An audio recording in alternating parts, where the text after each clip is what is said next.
ప్లేసెస్లో మోహన్ బాబు గారి రెఫరెన్సెస్ కనిపించాయి. ఎందుకంటే మోహన్ బాబు గారి లెగసీని కంటిన్యూ చేసేది మనోజ్ గారే అని ఒక వైబ్ అయితే వచ్చింది నాకు. అండ్ సినిమా అయితే బ్లాక్ బస్టర్ అన్న.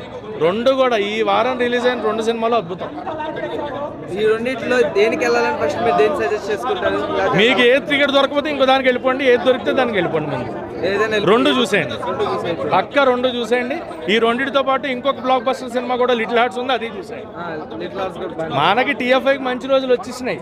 ఖచ్చితంగా బ్లాక్ బస్టర్ సినిమాలు వస్తున్నాయి. చిన్న సినిమాలే కానీ టైం తీసుకున్న మంచి కంటెంట్ ఉన్న సినిమాలతో వస్తున్నారు. కంటెంట్ బాగుంటే సినిమా అదిరిపోతుంది. కంటెంట్ బాగుంటే సినిమాని ఎవరు ఆపలేరు అని ప్రూవ్ చేస్తున్నారు. తెలుగు ప్రజలు కంటెంట్ బాగుంటే సినిమా నెత్తిన పెట్టుకుంటారు. సో అలాంటి సినిమాలు మనకు వచ్చాయి. సో ఎంకరేజ్ చేయండి, సినిమాలు బ్లాక్ బస్టర్ చేయండి, థియేటర్ రండి, థియేటర్లోనే చూడండి.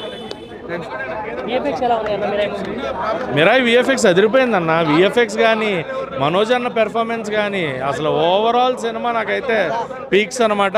ఏది కూడా తక్కువ అని చెప్పను. అద్భుతమైన సినిమా. అసలు ఎక్కడ బోర్ కొట్టాల. ఫస్ట్ థింగ్ స్టార్ట్ మొబైల్ పట్టుకున్నా, మళ్ళీ ఇంటర్వెల్లో మొబైల్ పట్టుకున్నా, మళ్ళీ ఎండ్లో మొబైల్ పట్టుకున్నా. సో ఎక్కడ బోర్ కొట్టలేదంటేనే సినిమా సక్సెస్. అది ఇలాంటి సినిమాలకి రేటింగ్ ఇచ్చి సినిమాని తక్కువ చేయనన్నా. No rating. Cinema was good. థియేటర్లో ఎంజాయ్ చేసే సినిమా. థియేటర్లో మన రూట్స్, మన వాల్యూస్ అండ్ సనాతన ధర్మం ఏంటి అనేది తెలుసుకునే సినిమా. సో థియేటర్కి రండి, థియేటర్లోనే సినిమా చూడండి. థియేటర్లో మీకు అక్కడా కూడా థియేటర్ సినిమా కాదు ఇది అనే ఫీల్ రాదు. ఖచ్చితంగా థియేటర్కల్ ఫిలిం. తేజ సజ్జ, మనోజ్ అన్న, కార్తిక్ ఘట్టమనేని మంచి స్క్రీన్ ప్లేతో మన ముందుకు వచ్చారు. So watch Mirai in theatres.